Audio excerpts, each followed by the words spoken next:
Allô, bonjour frères et sœurs dans le Seigneur. Je salue chacun de vous dans le nom puissant de notre Seigneur et Sauveur Jésus-Christ,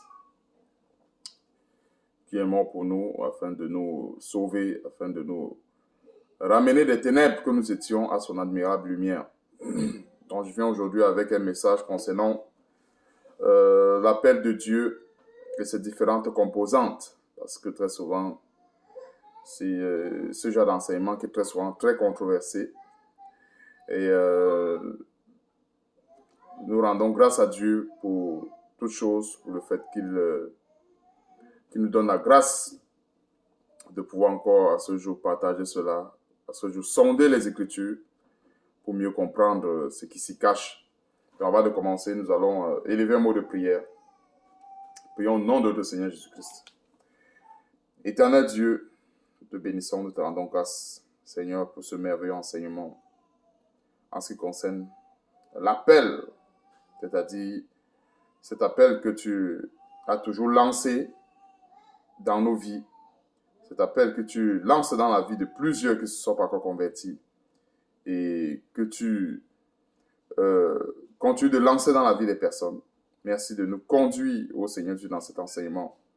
Donne-nous, Seigneur Dieu, de comprendre cela et surtout de mettre cet enseignement en pratique afin de trouver grâce au Seigneur Dieu devant toi.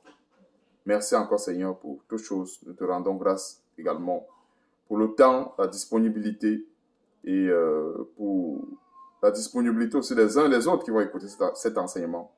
Sois béni, sois glorifié pour toutes choses et surtout c'est dans le nom puissant de notre Seigneur, Sauveur Jésus-Christ que je t'ai prié. Amen. Bon, frères et sœurs, on va commencer par Genèse, qui est le texte, le texte de base où nous voyons clairement l'appel de Dieu dans la vie d'Abraham. Donc, Genèse chapitre 12, au verset 1, on va commencer par Genèse chapitre 12, verset 1. L'Éternel, je lis au nom de notre Seigneur Jésus-Christ pour commencer. L'Éternel dit à Abraham, va-t'en de ton pays, de ta patrie, et de la maison de ton père, dans le pays que je te montrerai. Il y a des détails assez clairs dans le verset 1.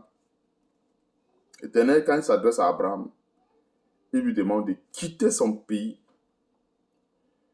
et quitter sa patrie. C'est quoi quitter son pays? On peut comprendre ceci dans le sens normal du terme, parce qu'il parle de quitter son pays, quitter sa patrie.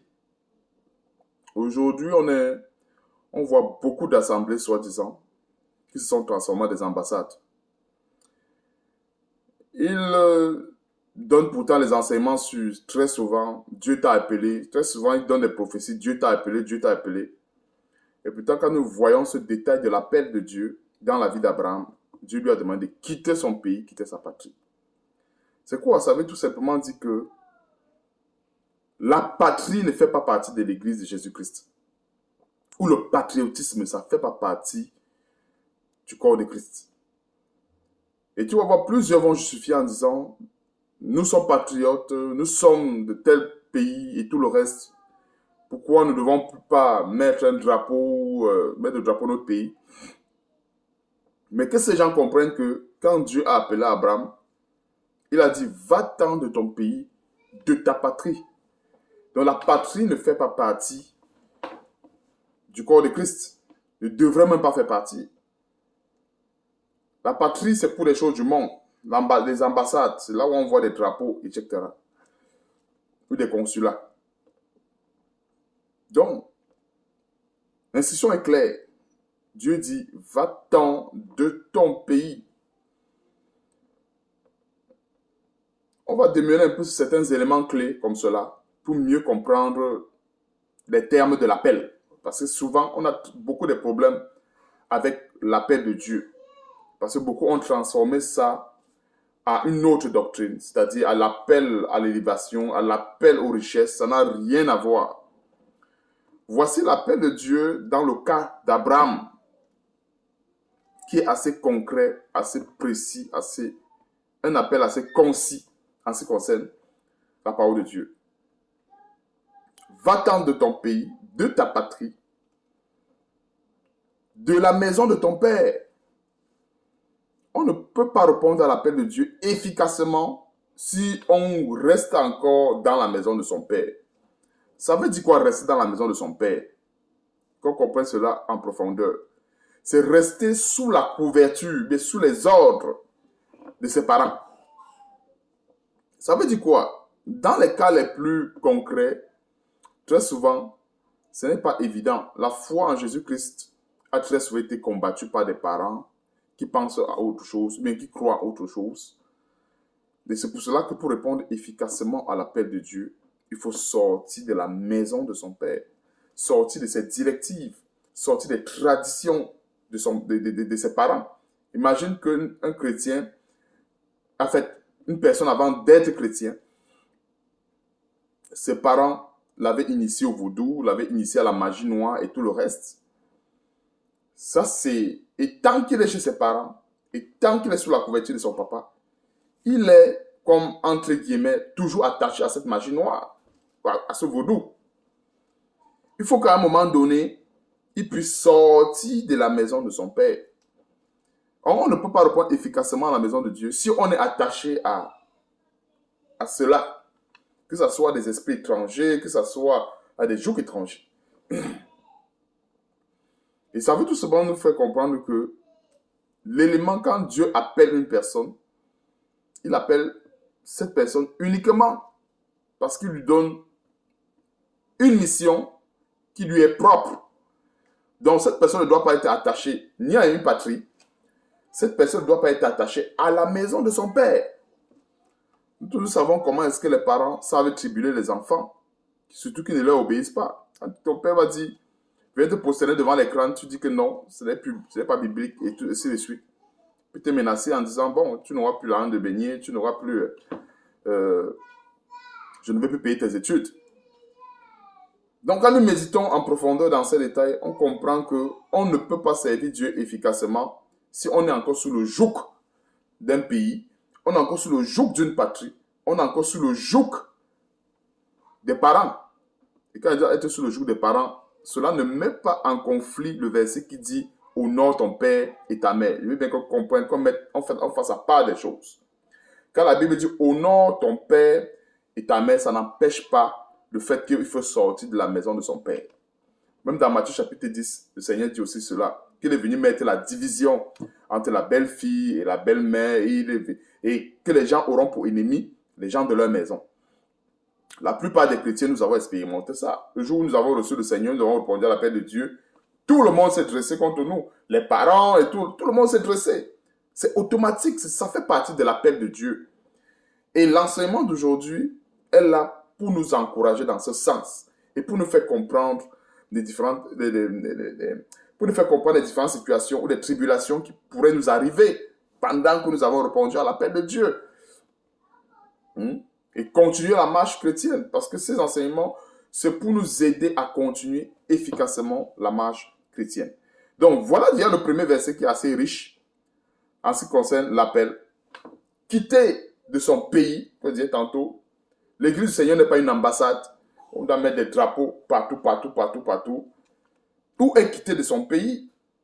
Quitter de sa patrie. Il n'y a pas de patriotisme dans l'église du Seigneur Jésus-Christ. Il n'y a pas. C'est assez clair. La Bible dit honorer le roi, ça ne veut pas dire que prendre le drapeau du roi, mettre dans la maison. Quand la Bible dit honorer les autorités, honorer le roi, les autorités, respecter les autorités, ce n'est pas prendre le drapeau de l'autorité, mettre dans la maison. Ça, c'est un verset qui est compris à l'envers. Comment ça on honore le roi? On honore le roi par des prescriptions qui sont conformes à la parole de Dieu. Voilà comment est-ce qu'on honore le roi. On n'honore pas le roi en prenant sa statue pour mettre dans la maison. Donc, ça c'est une petite parenthèse que je suis en train d'ouvrir. Je referme là rapidement. Pour certains qui peuvent... Parce qu'il y a beaucoup de chrétiens qui sont champions dans la confusion entre les versets. Et pourtant, chaque verset est précis, concis et donne un message assez particulier. C'est pas parce qu'il faut honorer le roi qu'il faut aller importer les choses du monde et mettre dans la maison de Dieu. La parole de Dieu est claire.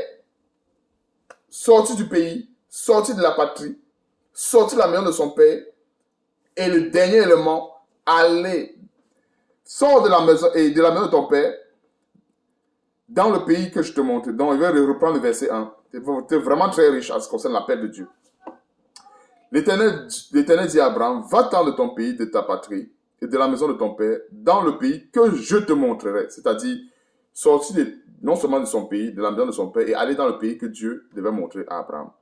Verset 2, je ferai de toi une grande nation et je te bénirai, je rendrai ton nom grand, tu seras une source de bénédiction. Verset 3, je bénirai ceux qui te béniront et je maudirai ceux qui te maudiront et toutes les familles de la terre seront bénies en toi. Donc, les versets 2 à 3, en fait, c'est les versets qu'on ne doit même pas s'attarder en ce qui concerne l'appel. Pourquoi il se dit que c'est les versets sur lesquels on ne doit pas s'attarder? Parce qu'il y a plusieurs qui s'attardent sur ce que j'appelle les accessoires. Hein? Dieu ne peut pas nous donner l'essentiel et les accessoires. Et les gens choisissent plutôt les accessoires parce que c'est ça qui arrange leur chair. Non! La parole de Dieu, il y a ce qui est fondamental, il y a la fondation, et il y a ce que j'appelle les accessoires. On ne peut pas prendre son temps à chercher les accessoires et laisser l'élément principal de l'appel. Les bénédictions du verset 2 et du verset 3 sont tout simplement les accessoires, ce que j'appelle les accessoires à l'appel, tout simplement. Alors, pourquoi ce sont les accessoires à l'appel?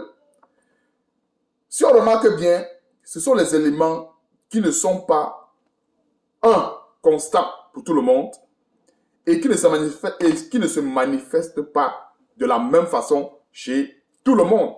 C'est pour ça que ce sont les accessoires. En Abraham, Dieu va donner 2 vaches. En Isaac, Dieu va donner peut-être 3. En Joseph, Dieu va donner peut-être 10. Ainsi de suite. Mais Abraham, Isaac, Joseph ont tous été bénis. Donc, si quelqu'un se fie sur une donnée ou sur un élément qui dépend de Dieu et qui a des variables qui dépendent de Dieu toujours, alors il ne se fie pas au vrai élément. Il ne se fie pas à la véritable composante. Or, la véritable composante de l'appel, c'est quoi? Déjà, il faut sortir de son pays, sortir de sa patrie, sortir de la maison de son père. Ça, ce sont les éléments déjà assez, on va dire, ce sont les éléments principaux de l'appel. On doit commencer par ces composantes-là, c'est-à-dire sortir d'abord de son pays et de sa patrie, etc. Verset 4. Abraham partit comme l'Éternel le lui avait dit, et l'autre partit avec lui. Abraham était âgé de 75 ans lorsqu'il sortit de Charan. Donc, notons encore une fois de plus l'âge. Et on va noter aussi, Abraham partit comme l'Éternel lui avait dit, l'autre partit avec lui. Donc, l'autre en général faisait partie de la famille d'Abraham. Donc, ce qu'on peut comprendre ici, Abraham a obéi à la voix de Dieu, mais il n'a pas obéi à 100% à la voix de Dieu. Parce que, si on regarde le verset 1, c'était clair qu'il devait partir de son pays et de sa patrie, etc. Sa femme, encore oui, pouvait faire partie de la mission parce que la Bible dit, l'homme quittera son père et sa mère, il s'attachera à sa femme et les deux deviendront une seule chair. Donc, si un homme qui est marié va dans une mission avec sa femme, c'est une seule personne qui va en mission. Mais en dehors de ça, que ce soit les enfants, etc., ce n'est plus ça. Parce que la Bible dit que l'homme et la femme deviendront une seule chair. C'est l'homme et la femme, uniquement. Donc, au verset 5, Abraham prit Sarai, sa femme. Là, c'est correct, comme je disais tantôt. Il prend sa femme, spirituellement parlant, comme le Seigneur a dit. Les deux sont une seule chair. Parce que la femme a été tirée de la côte de l'homme. Donc, lorsqu'il prend sa femme, Sarai, en fait, il n'a rien changé. Mais l'élément qui change ici, dans cet appel, c'est Lot. Et Lot, fils de son frère, avec tous les biens qu'il possédait et les serviteurs qu'il avait acquis à Charan, il partit pour aller dans le pays de Canaan et ils arrivaient au pays de Canaan. Donc, nous avons tout simplement vu une défaillance ici avec ce qui concernait Lot. Bon, c'est pour cela que on va voir que on a vu que par la suite, il y a eu des querelles entre les bergers d'Abraham et de Lot. Mais Abraham, usant d'une grande sagesse, n'a pas voulu de querelle. Il a dit, mieux c'est Lot qui choisit l'endroit où il veut s'établir parce qu'ils ils ont multiplié dans le pays, ils ont acquis plusieurs biens et le pays était devant leur face. Il fallait faire un choix et puis Abraham a usé de beaucoup de sagesse envers l'autre et c'est pour ça que l'autre a choisi les plaines de Sodome et tout le reste. Bon, ça c'était un petit résumé que je fais là-dessus comme ça en passant parce que l'enseignement d'aujourd'hui que j'ai prévu c'était pour mentionner les différents détails qui concernent l'appel, c'est-à-dire d'y a sorti de son pays, de sa patrie, de la maison de son père. Et il y a un autre élément important de l'appel qui concerne quoi? Les persécutions et les tribulations. On ne peut pas dissocier cela de l'appel. Et les bénédictions qui font aussi quelque part partie intégrante de l'appel, comme je disais tantôt, ce sont les accessoires, ça dépend de Dieu. Et je vais revenir un tout petit peu sur les bénédictions ou les dons ou la grâce un peu plus tard pour montrer que c'est une partie intégrante du domaine de Dieu. Donc, la partie qui nous concerne, c'est sortir de notre pays, sortir de notre patrie, sortir de la maison de nos parents, sortir en bref du joug qui n'est pas le joug de Christ. De tout joug qui n'est pas le joug de Christ. En fait, nous sommes en train de sortir de toutes ces choses. Parce que quand on dit sortir de ton pays, le pays aussi représente quoi? Le monde. Voilà un bon détail que nous pouvons comprendre. Le pays ici représente le monde. Parce que pour ceux qui ont grandi dans un pays X ou Y, ces pays-là, ils ont des traditions qui sont propres à eux. Alors, le chrétien qui est dans ce pays, comme le Seigneur le disait souvent, ne doit pas copier. Le chrétien qui est dans ce pays ne doit pas copier les traditions de ce peuple. Le Seigneur disait ceci, que lorsque les enfants d'Israël devaient arriver dans un pays, ils ne devaient pas se prosterner devant les statues. Ils ne devaient pas se prosterner devant les idoles. Mais au contraire, ils devaient faire quoi? Est-ce qu'ils devaient se taire? Ils devaient briser les statues. Ils devaient briser les idoles. Et nous voyons que les éléments de l'appel devraient rester constants. Les éléments de l'appel devraient rester constants. Donc, il est hors de question que un chrétien ait quitté son pays, quitté sa patrie, quitté la maison de son père, arriver dans un autre pays où Dieu l'a montré et se conformer encore une fois de plus aux mœurs de ce pays. Ce serait violer les termes de l'appel. Normalement, nous sommes censés garder ces termes de l'appel jusqu'à ce que le Seigneur revienne. Bon, on va prendre un volet important de l'appel. Parce que plusieurs, quand ils parlent de l'appel de Dieu, ils tournent sur les accessoires, parce que plusieurs chrétiens aujourd'hui sont séduits par les accessoires. Non. Les accessoires, ça ne dépend pas de nous. Ça ne dépend pas d'un homme, les accessoires. C'est Dieu qui donne les accessoires. On ne peut pas parler de l'appel de Dieu et on martèle seulement sur les accessoires. Les accessoires. Les éléments sur lesquels l'appel de Dieu repose, on ne touche pas.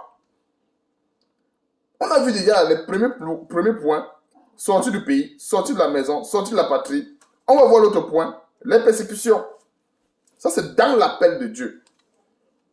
Et nous avons été appelés à cela, à vaincre les persécutions, à vaincre les tribulations.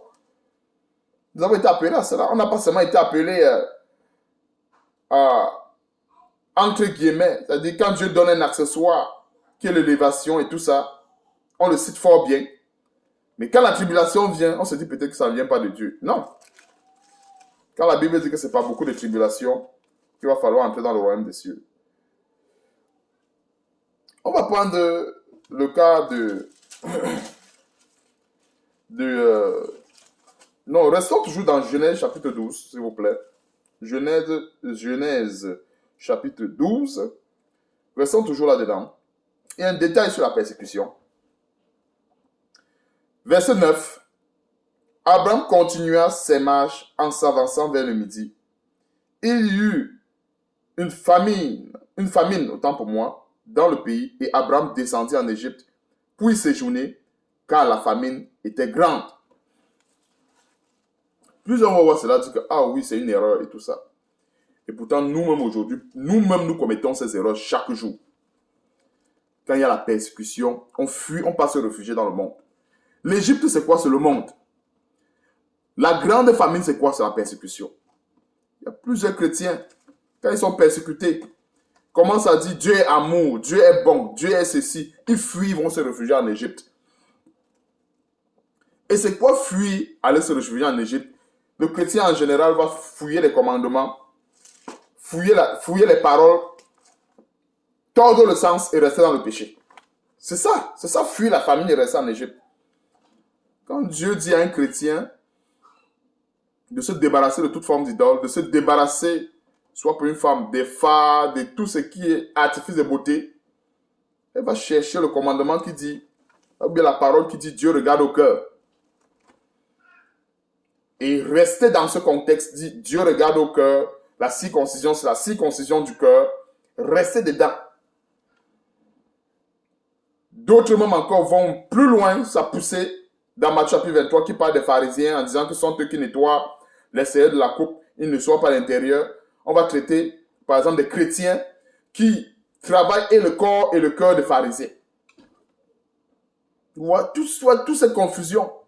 La sanctification, elle n'est pas seulement l'intérieur, elle est l'intérieur et l'extérieur. Et la sanctification n'est pas seulement l'extérieur, mais c'est l'extérieur et l'intérieur. Les deux plans en même temps. On ne peut pas les dissocier. Quelqu'un ne va pas dire que la sanctification, c'est seulement avoir la véritable apparence d'un bon chrétien et le cœur est rempli de rapines. Non. Mais la véritable sanctification, ça commence déjà par l'intérieur, avoir un cœur circoncis, renouvelé par la parole de Dieu, et aussi l'extérieur. On ne peut pas renouveler l'intérieur et l'extérieur d'un fou. Comment est-ce que les gens... Et très souvent, ça c'est le diable qui fait ça. Les gens du monde qui ne veulent pas entendre parler de la parole de Dieu, quelle est la parole qui les convainc? Ou bien quel est l'élément qui les amène à Christ, si ce n'est pas l'extérieur? On pense toujours que pour que quelqu'un du monde vienne à Christ, il faut citer les versets. Oh, Jésus t'aime, Jésus t'a appelé, Jésus t'aime. Non. Il y a des gens qui n'aiment pas entendre ça. Très souvent, moi qui ai fait ce terrain d'évangélisation, il y a plusieurs personnes qui n'aiment pas entendre parler du nom de Jésus-Christ. Mais qui veulent voir l'extérieur. Ils veulent voir la patience, ils veulent voir la bonté, ils veulent voir la bénité, ils veulent voir les fruits de l'esprit en une personne avant de comprendre que certainement Dieu agit par cette personne-là. Mais si cette personne se limite seulement, j'ai l'intérieur, et mon extérieur n'est pas conforme à l'intérieur, bien sûr, ça ne sert à rien. L'extérieur, qui est la sanctification extérieure, doit être conforme à l'intérieur. Et les deux doivent être considérés ensemble pour qu'elles soient parfaites. Donc, certains chrétiens arrêtent de dire non, la sanctification c'est l'intérieur. Non, c'est l'intérieur et l'extérieur. Celui qui fait seulement un côté, il laisse l'autre, n'a rien fait. Celui qui fait l'extérieur, il laisse l'intérieur, n'a rien fait. Dieu nous appelle à travailler l'intérieur et à travailler l'extérieur. C'est une petite parenthèse en ce qui concerne la sanctification. Et quand on voit au verset 9, et Abraham descendit en Égypte. Il disait ceci, plusieurs chrétiens aujourd'hui aiment l'Égypte. Quand il y a un commandement de Dieu, bien quand Dieu dit débarrasse-toi de telle chose, des mèches, des perruques, immédiatement, c'est le cas d'une sœur, elle va en Égypte. Quand on dit aller en Égypte, c'est aller dans la parole de Dieu. Parce qu'on parle de l'Égypte aujourd'hui, on va se dire que ce n'est pas un pays humain. C'est ça, aller dans la parole de Dieu, chercher des versets. Non, Dieu ne regarde pas mes perruques, Dieu ne regarde pas ceci. Même pour les hommes, c'est pareil. Même pour les hommes, c'est pareil. On va dire en général, non, ne pas célébrer telle fête parce que ça n'honore pas Dieu et tout le reste. Les hommes vont raisonner en disant non, quand on célèbre cette fête, on loue le nom de Dieu, on chante Dieu et puis, même si c'est célèbre mon anniversaire, mais je chante Dieu. Donc, je rends grâce à Dieu. C'est-à-dire vouloir toujours amener l'Égypte dans les choses de Dieu. Et c'est ça qui s'est passé avec Abraham. Il a fui et plusieurs chrétiens aiment fuir la famine. Et l'image de la famine ici, là, c'est quoi? C'est la persécution. Et cette famine, très souvent que Dieu peut envoyer dans nos vies, c'est pour faire quoi? Pour crucifier notre chair. Cette famine est là pour crucifier notre chair. Et les chrétiens qui vont fuir la crucifixion, la crucifixion de la chair, ils vont plutôt aller en Égypte. Et quand on parle d'aller en Égypte, la meilleure façon que les chrétiens vont en Égypte, c'est avec la parole de Dieu. Hein. Ils ne vont pas en Égypte. Non, c'est avec la parole de Dieu. Je dis ce que j'ai par expérience, c'est avec la parole de Dieu que plusieurs chrétiens vont en Égypte. Ils vont chercher des versets qui vont les amener à rester dans leur péché, qui vont tordre bien sûr le sens. Parce que chaque verset biblique, il n'y a pas un verset en général qui amène quelqu'un à rester dans son péché, mais c'est que plusieurs prennent un verset et le sortent de son contexte et après le verset devient vide de son sens, tout simplement. Donc voilà les erreurs à ne pas commettre dans l'appel de Dieu. Nous ne sommes pas en train de juger la marche d'Abraham. Ce n'est pas ça qui nous intéresse aujourd'hui. Mais nous sommes en train de s'instruire par rapport à cela. On s'instruit par rapport aux erreurs passées. Parce qu'on ne peut qu'appeler erreur, mais ce n'est pas une forme. Nous ne sommes pas en train de juger l'erreur du patriarche Abraham parce que c'est lui le père de la foi. Mais nous sommes en train de s'instruire par rapport à ces erreurs pour ne pas commettre la même chose. C'est même l'une des raisons pour lesquelles nous méditons sur l'Ancien Testament. L'Ancien Testament, normalement, quand nous méditons cela, c'est pour notre instruction. Donc, on cherche à s'instruire par rapport à ces erreurs. Maintenant, on va regarder le côté de Joseph. Non, autant pour moi, Isaac, dans Genèse chapitre 26. Donc, je suis dans les composants de l'appel. On a fini avec les détails tels que sortir du pays, sortir de la patrie. Nous sommes dans les tribulations. L'un des détails les plus importants qu'on devrait normalement enseigner à tout chrétien qui veut plaire au Seigneur, c'est le détail tribulation dans l'appel. C'est une composante très, très, très, très importante dans l'appel de Dieu. Donc, Genèse chapitre 26, à partir du verset 1, ça c'est le cas de Isaac. Il y eut une famille dans le pays, outre la première famille qui eut lieu dans le temps d'Abraham. Et Isaac alla vers Abimelech, roi des Philistins à Guérar. L'Éternel lui apparut et dit, ne descends pas en Égypte. Demeure dans le pays que je te dirai. Séjourne dans ce pays-ci, je serai avec toi et je te bénirai. Car je donnerai toutes ces contrées à toi et à ta postérité, et je tiendrai le serment que j'ai fait à Abraham ton père. Je multiplierai ta postérité comme les étoiles du ciel. Je donnerai à ta postérité toutes ces contrées, et toutes les nations de la terre seront bénies en ta postérité. Verset 5. Parce qu'Abraham a obéi à ma voix et qu'il a observé mes ordres, mes commandements, mes statuts et mes lois, et Isaac resta à Guérar. Waouh! On voit que Isaac, quelque part, a obéi. Il n'est pas allé en Égypte. Voici un cas similaire que nous sommes en train de parler de la même famine qu'il y a eu au temps d'Abraham. C'est ce que le verset 1 dit. Il y a eu une famine dans le pays, outre la première famine. Quelque part, outre la première famine. Et puis, Isaac est resté à Guérar. Ça, c'est un bon point. Mais seulement, on va voir le verset 7 par la suite. Donc, on dit, Isaac est resté à Guérar. Verset 7. Lorsque les gens du lieu, verset 7, faisaient des questions sur sa femme, il disait, c'est ma sœur, car il craignait en disant, ma femme, que les gens du lieu ne le tuassent, parce que Rebecca était belle de figure. Nous voyons que c'est pour cela que nous devons demander au Seigneur vraiment de nous préserver. Nous devons demander de nous préserver. Parce que bien des fois, nous ne commettons pas les mêmes erreurs que ceux qui nous ont précédés.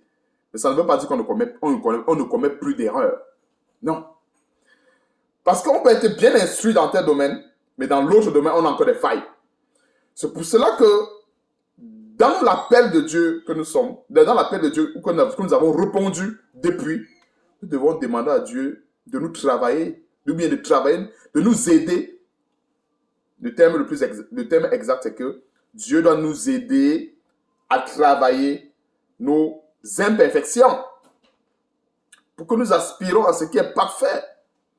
Voilà que Isaac n'a pas certes commis la même erreur que son papa, mais il a commis une autre erreur, c'est-à-dire il a menti au sujet de sa femme. Or, nous voyons qu'avec le cas de son père, non seulement il est demeuré en Égypte, mais il avait aussi menti au sujet de sa femme. Donc, ça veut dire quoi? Rapidement, plusieurs chrétiens peuvent soi-disant ne pas aller en Égypte, c'est-à-dire obéir formellement à la parole de Dieu, mais quelque part n'ayant pas renouvelé leur intelligence dans un certain domaine, cela crée une faille à la désobéissance. C'est des exemples clairs qu'on peut avoir dans nos vies. Une personne peut croire bien faire quelque chose pour Dieu. Ça ne veut pas dire qu'elle croit bien faire, qu'elle le fait bien. Une personne peut faire quelque chose disant que non, vraiment, je ne veux pas aller en Égypte. Je veux faire telle chose pour Dieu. Par exemple. Mais dans son cœur, Dieu seul sait qu'elle le fait, enfin, que la personne ne le fait pas bien. C'est comme, je peux peut-être un exemple. Comme pour plusieurs personnes, par exemple, qui n'ont pas encore renouvelé l'intelligence dans beaucoup de choses dans leur vie. Tu vas voir quelqu'un qui aime soit ses enfants, soit son épouse, c'est l'épouse qui aime son mari. Elle, par exemple, pour manifester son amour chaque année, elle attend soit Noël, soit anniversaire, pour donner un cadeau à son mari, pour donner un cadeau à son enfant. Tu vois, dans son cœur, l'intention n'est pas forcément... Elle n'a pas forcément... L'intention n'est pas mauvaise. Mais l'action qu'elle pose est condamnable parce que elle est en train de donner la gloire aux divinités.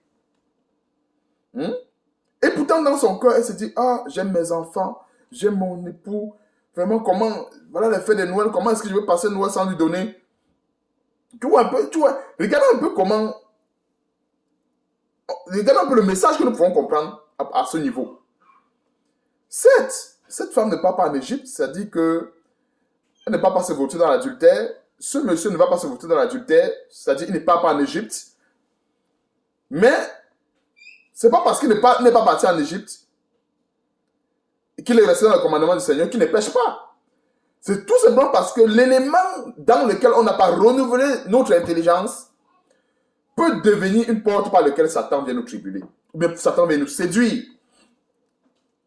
Et certainement, nous voyons qu'à l'égard de la fermeté, de la vérité, l'intelligence d'Isaac n'était pas assez renouvelée